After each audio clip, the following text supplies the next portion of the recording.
Hey guys, this is Mauisnake, and today I'm going to be doing a player analysis on ZTR, Zeter, the man that made me eat my words. If you guys aren't sure what I'm talking about, it's what I tweeted, where I watched a demo on my Twitch stream last night of ZTR playing Inferno, as a matter of fact, against Tricked when he was on NIP, young NIP, or NIP Youngsters, or whatever their academy team. You guys know what I'm talking about.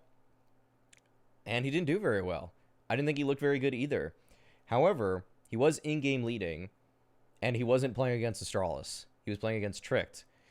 But, I mean, if you guys can't read, this is what I said. After watching some ZTR, I'm confused by what NIP are expecting out of a player like this.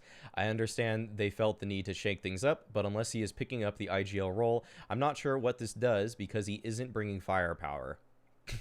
Whoops. Hope NIP have a greater plan. Spoiler alert, they did. So what we're going to be looking at here is how ZTR played Inferno. And the reason I chose this over the Overpass game is because he does well in both of them, but I think the main thing is that I actually just watched a demo of him playing Inferno, so I can give you guys a little bit more context. And so we'll hop into it here. I will say also that he's slotting in for Twist, if you guys are not aware of that. And on Overpass, he got most of Twist's roles. They're basically slotting him 1-for-1 for Twist.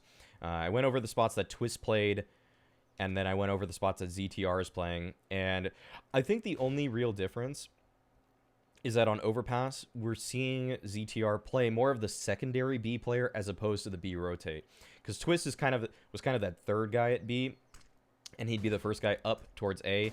And ZTR did that some rounds, but it was kind of more like he was the secondary guy. And what that means is he's more responsible for short as opposed to monster. So I think him and Hampus ended up switching some roles. But on Inferno, he's getting all of his spots. He's getting to play everything that he used to like to play on his old roster.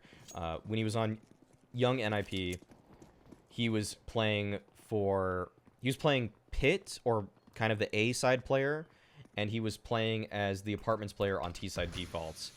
And on Overpass, just to reiterate, he's going to be that B lurker on T side, and he's kind of the secondary B player on CT side, which is similar to what Twist did. Inferno, it's the dead on exactly what he did. So it works out very well. And what is also nice is that that's what he played on young NIP. For Inferno, at least.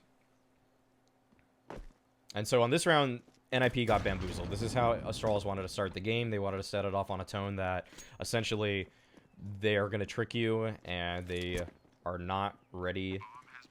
That you are not ready for what they are doing. And so ZTR and Rez just completely out of sorts here. But this is a nice little smoke lineup to allow them to go for an entry here. It's actually a pretty clean one at that. So they don't end up getting into the bomb site here. But what you'll see as this smoke does is that unless you scale hard right, or really hard against the moped, you actually can't be spotted from Pit. So other than that, it's a really nice little lineup. So he got it slotted himself right here, aimed at the bottom left of this planter, and then he was able to scale with it. So overall, a nice little play. Oh, I'm streaming. Well, I'm gonna stop streaming. Whoopsie daisy. I accidentally clicked both buttons, so that happened. So anybody got that? I got a tease of this. Hopefully you enjoyed it, but this is just for YouTube. But yeah. So really though, guys, had to show the tweet earlier on because people are clowning me for it. But at the end of the day, that's kind of what you have to do as an analyst. You shouldn't be I'm not afraid about putting my opinion out there, because all analysts are doing is putting out opinions with a collective, source of evidence that is just about what can you gather from that. And, better analysts will be able, or like the best analysts out there will be able to look at some data and then be able to predict for the future just a bit. But it's never really been in most analysts' strong suit to make hard predictions. So, there's more to being an analyst than just simply calling out making perfect preds all the time. In fact, I don't know many people that could have looked at ZTR and made this prediction, and I'm glad that NIP did, because so far he's slotting in nicely. So you can see now in the second round, though, that he's playing behind the hay cart. You know, a pretty good off angle of sorts. The only problem with this is that if you turn into this angle, you will be spotted, but if you are crouched here, it's actually not very easy to see anybody. In fact, it's nearly impossible. But he does die, and this was just him on the rotation there. He was kind of moving away from the angle, and Glaive came up and shot him. Other than that, though, this was pretty much just it became pretty close, actually. But all in all, just ZTR rotating to help out his player towards lane. So already, though, even though I didn't really show that as clearly as possible, he is trying to help out. He's trying to move into position in order to play off of his teammates, not just playing off solo plays or anything like that. I mean, good signs already in the first 2 rounds here. In the previous round, he was moving with his teammate there all across the entire map. So this round, he'll be playing Pit, which is something that he did when he was on Young Ninjas. And all in all, just kind of jiggling it out. Just a little bit of a setup between him and Rez here, where they're just kind of taking care of this angle. ZTR is responsible for the first contact on Porch, and then Rez is responsible for the first contact here on the balcony. Nice little team setup in that ZTR can tuck for just a couple of seconds here, and ZTR is noticeably holding on to his smoke so that if any T's come in and they Molotov him out of Pit, he can throw that smoke down, and that will enable Rez to get some shots off, because they'll be really focused on what ZTR is doing, and then Rez actually can take the next contact. So the flash that ZTR just threw just kind of lands in Porch side, and what it feigns for Astralis is that they may think that NIP are going for some type of bracket control. And so you can see ZTR, he's lining up his smoke right here. He expects that the hit is coming out. And notice that he does this at 27 seconds left. If Astralis want to get him out of this position, it will be down to 10 seconds because smokes last about 17, 18 seconds. So very good timing. Even though the Molotov isn't at his feet, what this does is that it pushes Astralis away from his position. And that is very strong because then it funnels them towards B. Although NIP don't have anybody at B, if basically they wanted to get ZTR out of that position, it would have gone down to the last seconds in this round, making them incredibly uncomfortable. And you can see here that they are just going to be saving here. They invested in this round because they killed multiple Astralis players in the previous. They only had 1 alive. So NIP thought that this was a good idea to try to force buy here, try to take control of the economy. And I've been seeing teams do that a little bit more, where you think you're very close to breaking the opponent's economy off of your previous force buy, so you force buy again. It's actually what FPX did against Evil Geniuses in their debut, but it didn't pan out for them. So now ZTR here. And so, I mean, that kind of says something about Hampus, the way he calls, and it says something about Chris J, the way that he calls. So I'm not saying that they're very similar IGLs or anything, but you can see that they bring a similar philosophy to the game, and they have a similar flowchart that if things go the way that they are, they will call for buys in a similar circumstance. But we'll see both of these teams. FPX had the same result where they didn't win, and NIP don't win.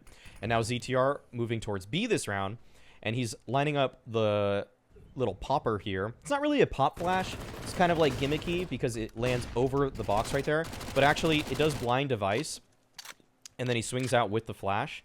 That's kind of a flash that's been used for a very long time on Inferno. As soon as that texture came into the map, people discovered it pretty shortly after, and it's just a nice flash that lands right over the first orange position, and then it enables you to swing. So you could see that the way that they played that was kind of cool too, because there's a player on top of the oranges, and he was behind the oranges. So basically, if they want to fight into the player on top of the oranges, ZTR can throw that flash and then enable himself to swing while they're trying to still fight the person that's on top, which I think was Plopsky in that instance. I wasn't paying close enough attention, but I'm pretty sure it was.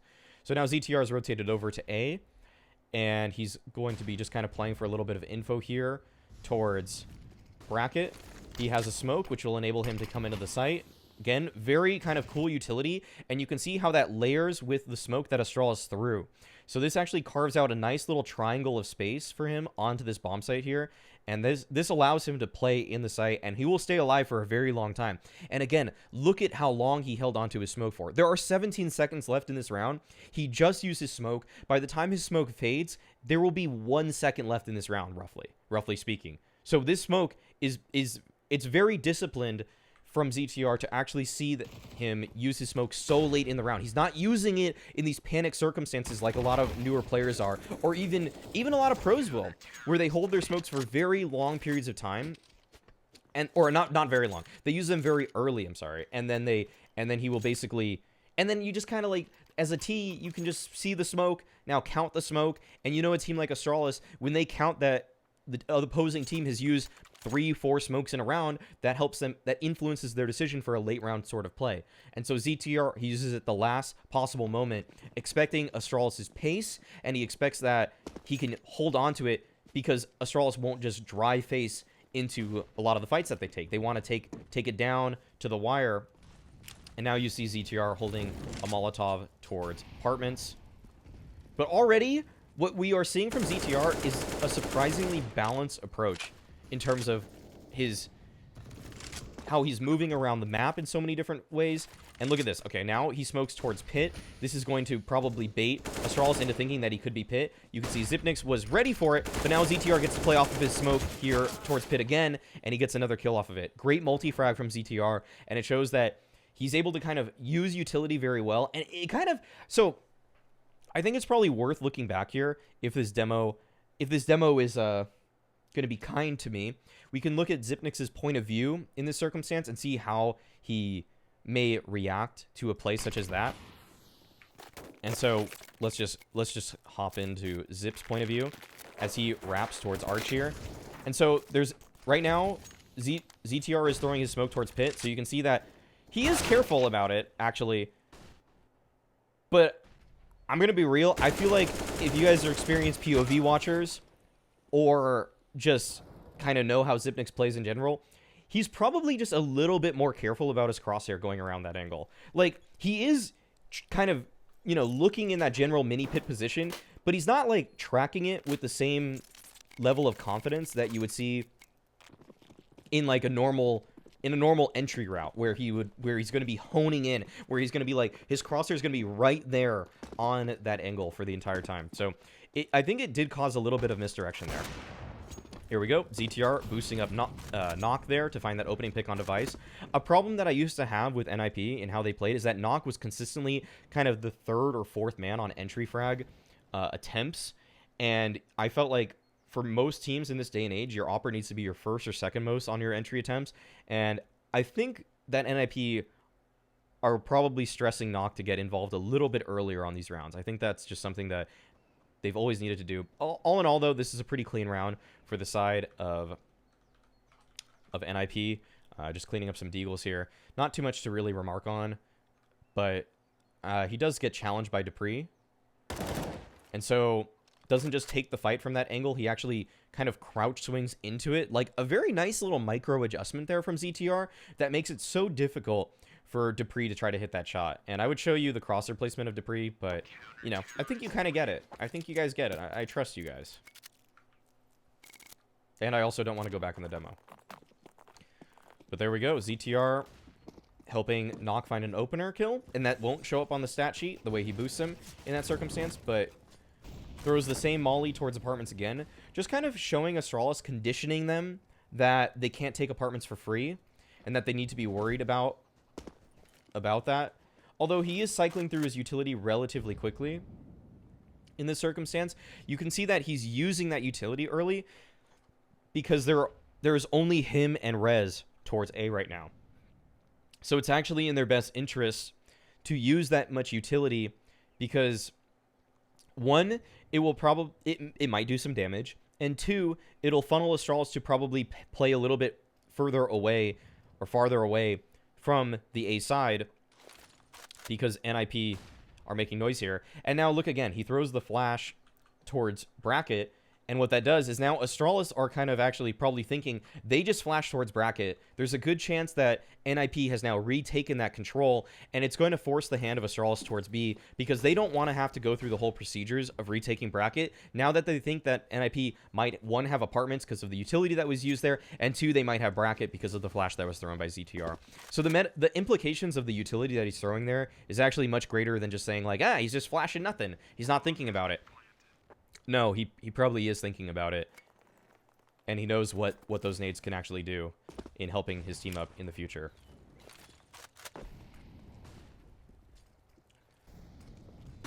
Smoke now. So he throws a nice smoke for the retake there. But Glaive with the nice spray down there. And that's a, not like an unfortunate lineup, I would say. But it's, it's just kind of the spacing there. You can see ZTR wasn't really ready for the fight, so I wouldn't say it's completely unfortunate. He needed to be ready a little bit earlier there, most likely. But ZTR going for the haystack boost. This is actually something he did on his last team on top of that, where he would boost players up on that. And you can see that Rez gets it, as opposed to his teammate in the Young Ninjas game, where they actually failed the boost, despite this being kind of supposedly the easiest and quickest boost.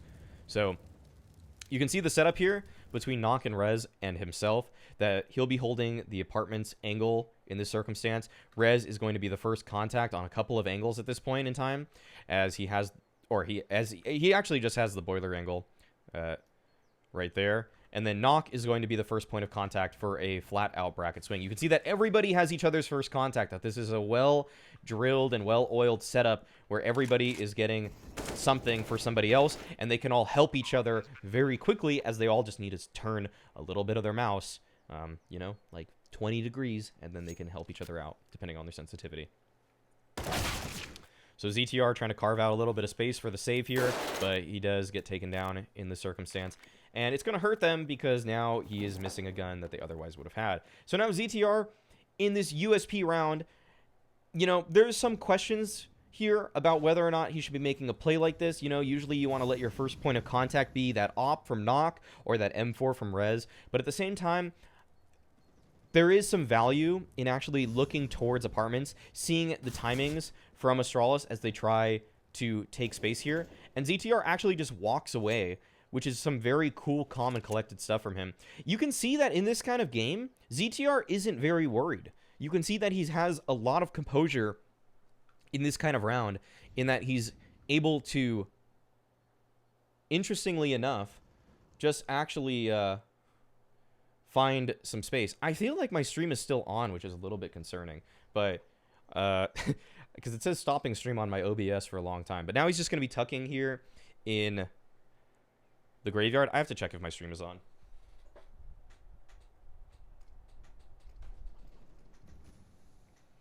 I don't think so.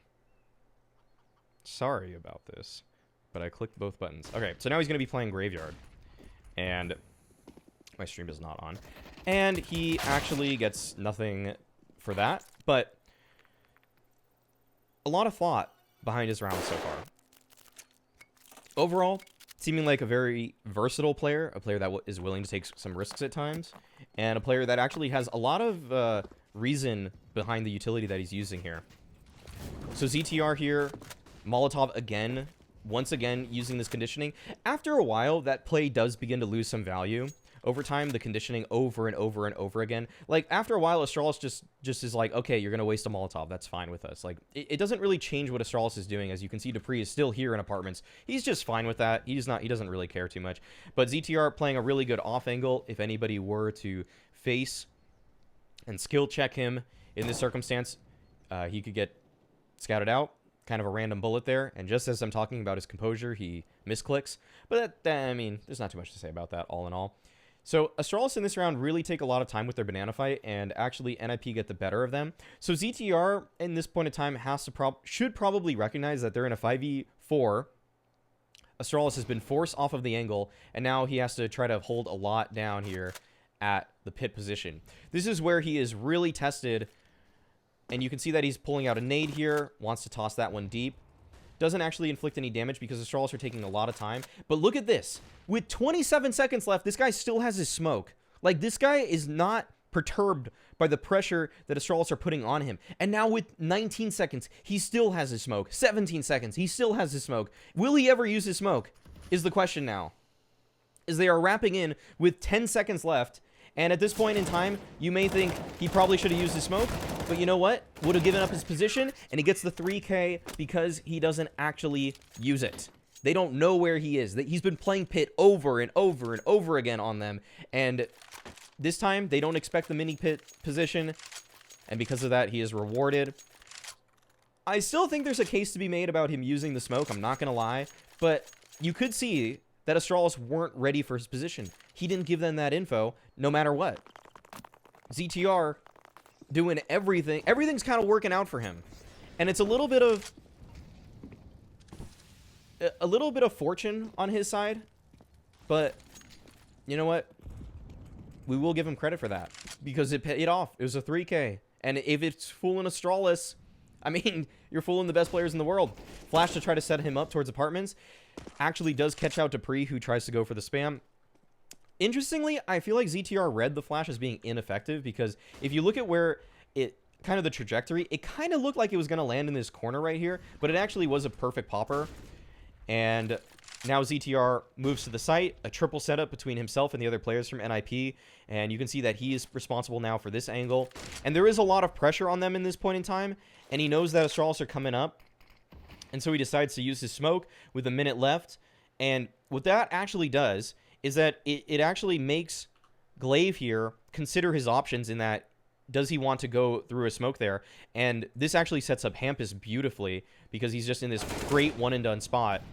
And so ZTR from that smoke funnels the players again where he wants his team to go, or where he wants the opposing team to go. And then Astralis, they rotate towards B. Now they're in a 5-on-3 post plant, and even though NIP gave up all that position on the site, they gave up a bomb plant, this is not really a bad situation. ZTR with some nice movement there to actually go for an entry if anybody were peeking from Astralis. They know that Astralis have to go for risks at this point in time, so there's a flash that comes out, perfectly set up by Noth there, and then ZTR just spins, finds one, finds the second. Great flash to actually stop Device, or to actually stop that first kill going the way of Dupree right here. But then the second kill is all ZTR. The second kill, the spin, perfect swing, and then just really good crosshair movement, good mouse control, and overall you can see that ZTR, even in a situation where he probably isn't supposed to get that second kill, can make it happen. So, looking to throw the molly once again this time. And this makes it difficult for Astralis to read, but we still see that he's going for that same piece of utility there. And so it's a slightly different setup for NIP this time around. And what this setup allows, the benefits and drawbacks of this setup versus the last one, is that he's not in a position where he can help out his porch players as easily, but it does give him a significantly stronger angle to fight anybody coming out. Because if anybody on Astralis comes out in that sense, they will die. He is going to get that kill, and especially the fact that he has an AK. The AK allows him to play this angle in a much more effective fashion, because you can just find that one-tap headshot. And so it's a setup that is kind of because of the fact that he has this weapon, and also they probably want to just kind of mix up their tricks a little bit here and there. I don't think Astralis actually made contact with the last time they went for that, but you can see that having an AK gives him some different options in this circumstance. So still has his smoke, still has his nade. 30 seconds this time, though, and he doesn't want to, like, go for that same play again where he holds onto it forever. And so there is a gap here, and I don't think he recognized that, but he's just playing right behind his smoke. And this is something ZTR always did very well. It's something that he did very well on his last team, just playing around his own utility, and just perfect timing on that. Astralis are forced to push through the smoke. He does what he's supposed to in that he finds 2 kills, and NIP are able to clean up in the 3v3 retake there. And you can see that was all just because ZTR, he didn't get too antsy, didn't just throw his smoke towards apartments, threw it at lane at the perfect time. It did look like there was a little bit of a gap there, but all in all, just very good on-the-fly utility usage from ZTR. And I think that's been the hallmark for me of his game so far in these first 12 rounds. The fact that his utility all seems like it has a really strong purpose, and that he's very versatile in the setups that he plays. And it's kind of like, it's kind of interesting the way that he's playing this by throwing the molly every single time. And it's usually, like I said, it usually loses some value, because Astralis are going to play the future rounds, assuming that he will always throw that Molotov.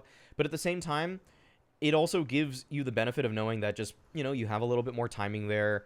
You never, like, if Astralis can get a read on when you throw that nade and when you don't throw it, that could also work to your disadvantage. So the fact that he just throws it every round, I mean, it takes the guesswork away from him in what may be kind of a meta battle. And so playing a pretty tight angle there. Great jump peek to try to get some info. Was able to spot that there were 2 players, but the swing is canceled out by Magisk, who finds that headshot. And actually, this becomes really close. And you could see that maybe, like, the swing wasn't bad by any means, but the jump peek was actually pretty nice in that how he was able to get that info. But just a really nice shot from Magisk, and sometimes that's all it takes for the opposition. So again, doesn't look like he wants to engage with the meta battle of should he throw the molly, should he not throw the molly, and Astralis just have to kind of play knowing that he's going to throw that molly. But also, this did enable the fact that these players from NIP had the extra 7 seconds of the Molotov because they were going for a triple B early on. So now that they have time to rotate, those 7 seconds are actually very valuable for him and his team. Because now they're back in position in a 1-4 setup. And ZTR here has the smoke, feels the pressure that Astralis are kind of speeding up the pace this time around. He does smoke the Molotov, but it's a perfect Molotov in that it actually burns behind. And ZTR is still in the pit. And I think Astralis have actually overlooked him this time around, which is a little strange. But they just didn't read the fact that there were 4 players from NIP this time around, as contact was made by, I think, 3 of his teammates at this point in time. And that just kind of shows the value of him playing in the pit before and smoking that area. But even Astralis, you know, they don't have perfect comms all the time, and you have to play off of that. And sometimes you just get the advantages in those kinds of situations. Now, he's playing a very close angle here. And some may say, in a circumstance like this, like, so the numbers fundamentals will say in a circumstance like this that that's a 3v2. You shouldn't give up a free 1v1 to the opposition. But there is value in putting pressure on the opponents and playing an angle that you think is very strong despite that. And that's why sometimes you'll see teams or players in post plant sometimes make, even though they are in a 4v3 post plant, they sometimes will take the initiative. It's the same kind of logic that applies here, in that despite the fact that they're in a 3v2 and giving up 1v1s is generally ill-advised, he does do a lot of damage. Magisk would have to hit a perfect headshot there, and sometimes you just kind of have to live with that, in that you think your advantageous position is worth the risk of you giving up a free kill. And by free, it's by no means free. Like, Magisk would have to earn that with very good mechanics in that circumstance. But it's, all in all, just a strong angle from ZTR to take. So now ZTR goes for the run boost over onto to help knock out. There was a nade, and you can see that different round, different kind of nades, and it inflicts a little bit of damage. You know, he would have hoped for a little bit more there, but he actually does do a little bit of chip damage, I think, to Dupree, as he is taken down to 87. You know, that's actually enough to make a difference. As now a headshot from an M4 will kill in that single bullet. So that actually helps his teammates in Rez and Hampus out. On the like, if you're Astralis there, it's kind of like, man, this guy has thrown a Molotov every single time. He's never thrown that one nade towards alt mid, and this time around he does it. You know, he's got some tricks, ZTR. Playing this angle again, though, is a little bit questionable, given that he has shown Astralis this one. But they aren't going to be facing him in this direction. He throws the molly towards apartments this late, and now he just holds on to his smoke. 30 seconds left. They do come back to him, and Nock is holding this angle. So ZTR is going to know that Astralis is coming here. Nock hits a really good first flick. He actually gets the second, and now look at that. With 18 seconds left, his smoke blooms, and now Magisk and Xyp9x, they have to push through the smoke. ZTR held this to the very last second. It's just so well timed by him, and he's playing right in front of it. He actually doesn't get the kill, thanks to, I think, a good flash from Xyp9x, but that could have gone very well for him, but he does the damage, and because of the damage that he deals, that nade from Rez actually is activated, and now Magisk has to play the 1v3. Even though ZTR doesn't get a kill, in a sense, he kind of does his job. I mean, it's kind of one of those things where it was a desperation play. Like, no one is going to fault ZTR for the fact that he doesn't really get a kill there, because Astralis could similarly have jumped through with the flash, or they could have jumped through after the flash, and it looks like they kind of went in with it. It was a desperation play regardless for Astralis, and all in all, a nice one from ZTR. Playing up on the smoke there. It's not like he was shot through the smoke. He didn't play an obvious angle.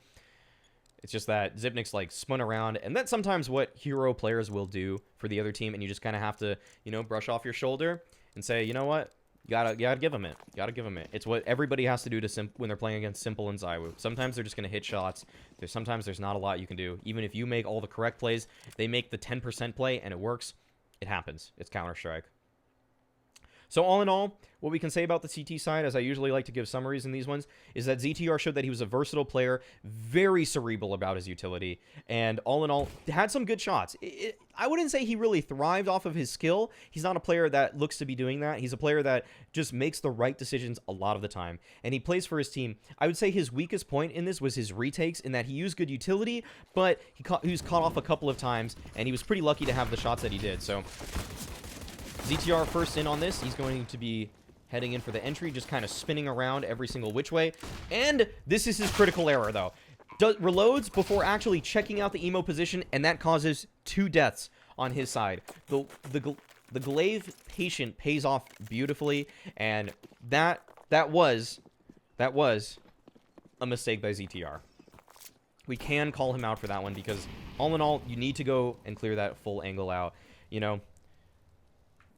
But credit to Glaive for making that seem like a safe situation for NIP. NIP thought that was a full-on retake from Astralis.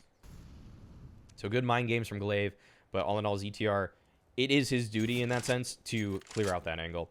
And so ZTR, they actually drop him the AK here. He buys armor and full utility, as they did get a plant in the previous round.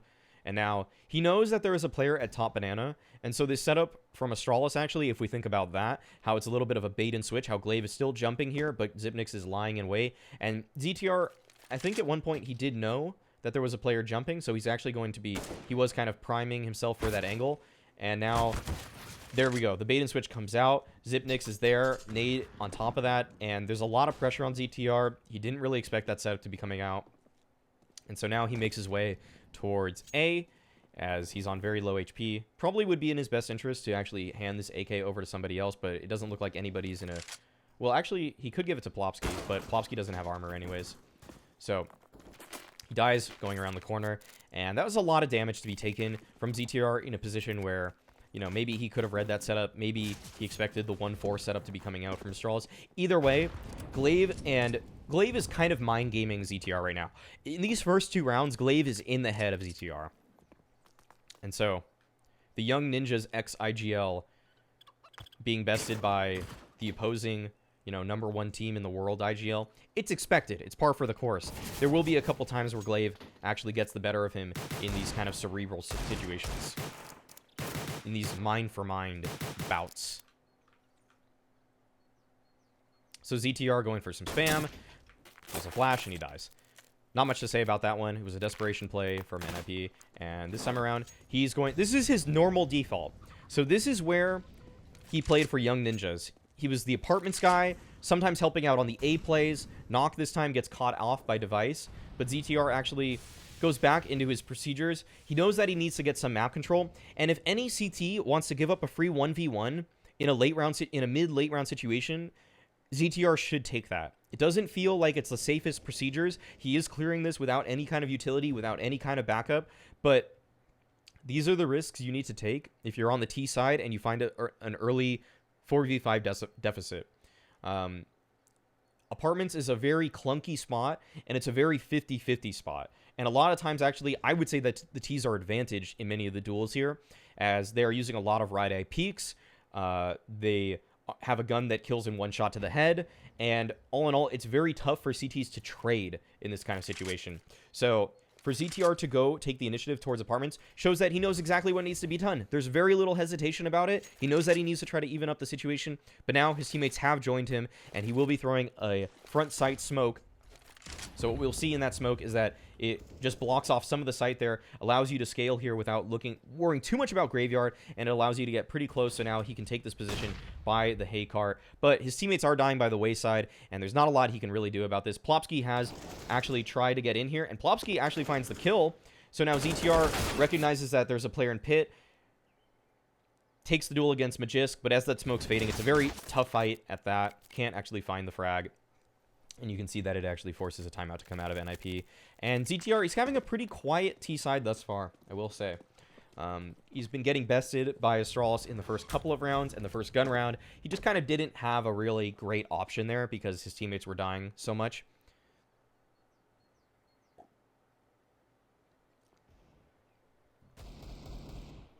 And so now ZTR makes his way through the apartments.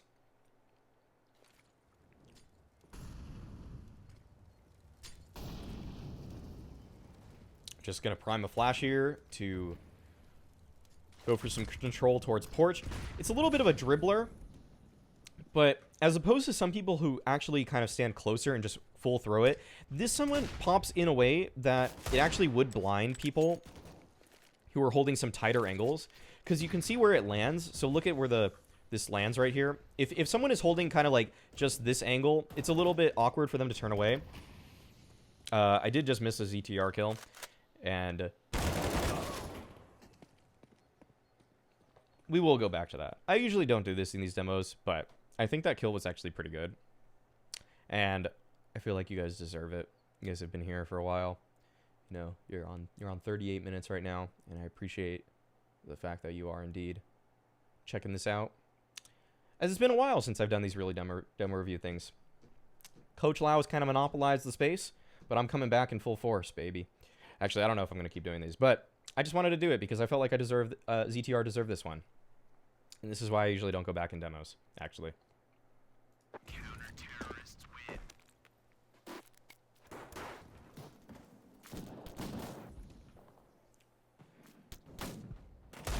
Goes for the shot there towards pit. Smokes off.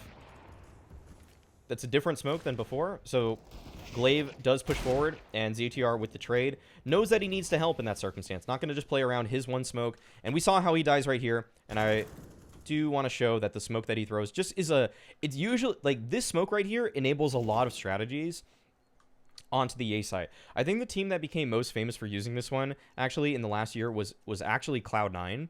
In that MOTM and JT, the way they set this up is that MOTM would get right in the smoke right here. He'd just sit right in the dead center of it, and then JT would throw a little bit of a popper above him a lot of the time, and then MOTM, and they would actually throw a flash that lands in the middle of the site. The way that MOTM would jump through is that he would look straight down at the ground and kind of jump into the site as such, and that's kind of his route more or less. And then if there's a player that's trying to hold him from pit or graveyard, or there's a player that's in the site, they will all be blind. And so that play just kind of, it catches the attention of Astralis in that they don't know what's coming next. And so that's the value in that smoke from ZTR. And also, you could just go for a little bit of a more simple burst play. Or just go for the fade play, in that you sit in the smoke, wait for it to fade, and then try to get the better of a player. So ZTR here actually mollying into apartments. And then we have, in this circumstance, Dupree going straight down mid. This is a play that Dupree goes for occasionally. But this time around, interestingly enough, the comms from NIP weren't there to alert ZTR that there was a player down mid, and he does give up the opening pick. And that's kind of a comms issue, probably, but it's also probably like a protocols procedures issue where NIP may say something that alerts ZTR to the possibility that there is a player down mid, and ZTR just doesn't quite catch that. And that's kind of expected, that sometimes there will be those little lapses in newer players on teams that they're not used to, where that might have been one word for NIP, where they say something like middle open or something like that, and then ZTR just, it hasn't been instilled yet what that possibly means. So ZTR now coming out with a pretty fast porch play, and overall just clearing out these angles. Rez is the hard entry on this, and him and ZTR connect. They find a couple of kills. It's all Rez actually, but ZTR does find that one. Uses his Molotov towards pit, thinking and expecting that Astralis may actually be in position. And ZTR with a nice tap on a Magisk actually, as I was scratching my eye. Just kind of saw it maybe barely out of the corner as I was rubbing my eye, but nice shot from ZTR. And then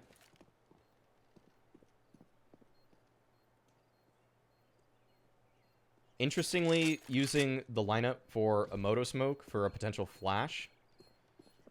Just kind of a good flash in the air, more or less. But all in all, a good call from Hampus there. As Astralis just picked them apart in the default. They have been doing overall very well in these defaults. You can see Astralis has been winning those out. And so calling a play that takes the guesswork out of a round is usually a way that a lot of IGLs like to get back into games. And that's something that you guys can note for the future when you're watching matches live, is that if you're feeling a lot of rounds going the way of the CTs, default, works out for the CTs, pick, you know, it's very hard for the Ts to convert. You can guess that in the next gun round, like the next gun round or two, the Ts will just run a flat out of spawn call, full on exec. It's just something that if you're losing the default, you got to change it up. You can't just keep running the same thing over and over again. And so it's nice to see that Hampus has the wherewithal to recognize that his players are getting defeated, not to have the ego in that situation to think, we can beat them, we just need to default this way. Just sit, you know what, drop it, just move on, do with a set play, and then now you make Astralis respect you, because now they will use a little bit more utility early on in a round to try to counter any type of early aggression from you. And that can actually enable you to win defaults in the future. You can see that with 45 seconds left, there are no more Molotovs on the side of Astralis. They actually have a couple flashes as Device just picked up another, but they are going to use their utility a little bit earlier the next time around. So Molotov there towards oranges, and this is just a set, kind of an exec coming out from NIP as the time was ticking down, and they want to try their hand here towards the space. Really good flash to set up the players to set up Glaive there, and now ZTR and Nock, they have 22 HP combined. At this point, getting a bomb plant does help them out in the future. You can see he really doesn't want to go around the corner. Just wants to get that down. And he is able to get the bomb plant. So it gives them some economy. And that's just kind of looking to the future. In that even though their economy was fine, it's actually pretty beneficial for them to try to just get more money. Because now if they lose this one and they don't get a bomb plant, guess what? They have a buy in the next round. You gotta think 2 rounds ahead. So another very experienced call from Hampus here, that once again, they defaulted, they got beat, their play was a little bit too telegraphed, a little bit too late, the counter utility was there for Astralis, and then this time, they're just man-moding it towards that B site. ZTR gets the first kill on a Glaive, and that alone is enough for Device to recognize that he needs to rotate, and Dupree, who in a lot of circumstances would probably play as the second player towards A, actually then rotates back as well. And you can see now that Astralis, the full rotation has come about, but the smoke towards CT is kind of bad, and it's not there. And ZTR, he could have waited just that half second, but he doesn't. He feels the pressure in that moment. That's a little bit of his inexperience coming out in that he doesn't quite wait for that smoke to bloom, and he loses his life because of it, but he did find the opening pick in the round for his team, and those are those tense moments that are very difficult for ZTR to actually calm his nerve and recognize that, you know what? I could have waited literally half a second, and I would not have died there. But Device, he'll take that all day, every single day. Device, give him those kinds of opportunities, you know he's going to be there on those kind of tripwire shots. And so ZTR and NIP, they've recognized once again that they don't want to default. They don't want to deal with it. They're just going out for the full-on A play. You could see the shift in the way that Hampus was calling here, and ZTR is going to take full advantage of that as they try to go for the play. But the rotation's quick, the counter utility's there. Astralis, they threw fire at the feet of NIP. And NIP, they have to now mid-round out of a very tough situation, but they are actually able to convert this. And Zipnik's the clutch god, doesn't get it done this time. And NIP, again, they're just creating a landscape on Inferno right now that is to their liking. They're not actually letting Astralis play their game ever. They're forcing Astralis to play a very reactive style, which is always going to be more difficult to play against. Even if your plays are very telegraphed at times, the fact that you are creating situations which are on your terms makes it so much easier for you to understand the flow of the game, the pacing of it, and to actually work off of it. And it's something that teams that call a lot of out-of-spawn strategies actually have usually. If they make it to the top 20, 25 rankings in the world, they know that if our strat gets countered, we know how to mid-round off of it, and that's what NIP show there. Even though it's not ZTR, it is the rest of the team. And now ZTR solely responsible for the apartments here, and NIP, again, they're not really going for much of a default, but this time around they should know that it's kind of a force buy from Astralis. The money has been broken by them. I'm not sure if they know exactly the money, like, you know, dollar for dollar, but ZTR not knowing the exact flash procedures does hinder him in trying to find this kill towards Pit.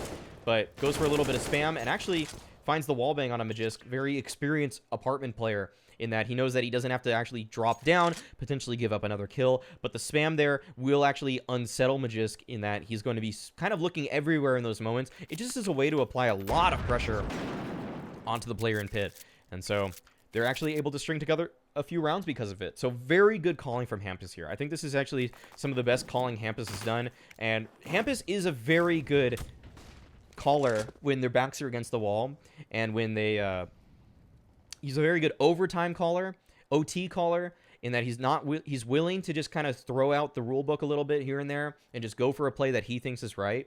And you can see that right now it's really paying off for NIP in that they've gained a lot of momentum in what was feeling like Astralis were going to just sweep this one, bring it back, maybe bring it to a third map and actually take them down. So ZTR kind of playing a timing game through these angles, and I think he may have just barely glanced the side of Device, and he knows that's a freebie for him.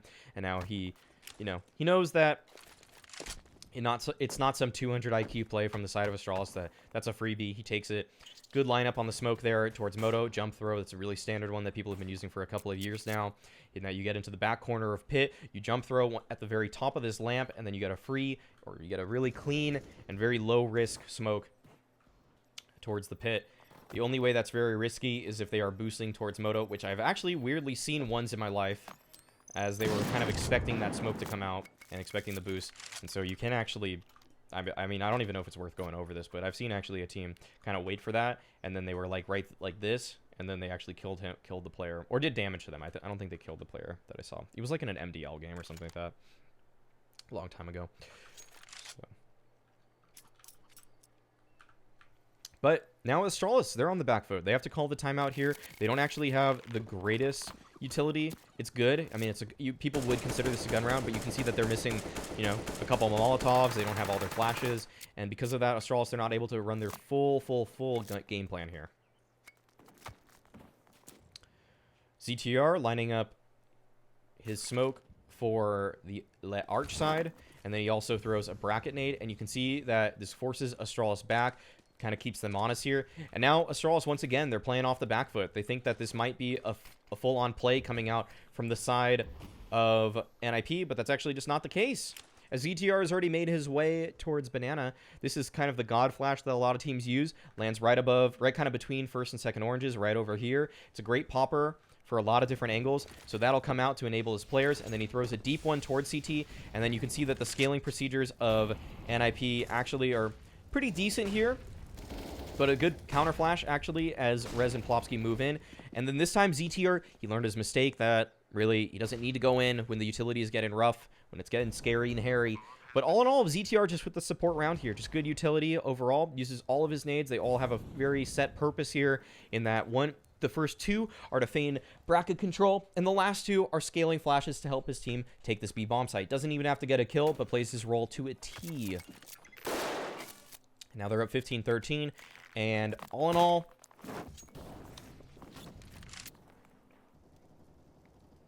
good Molotov, obviously. I mean, it's pretty set, but it's just kind of a default this time around. Although NIP, they finally feel like they're in control and they can go for a more default play, but they get that opening pick.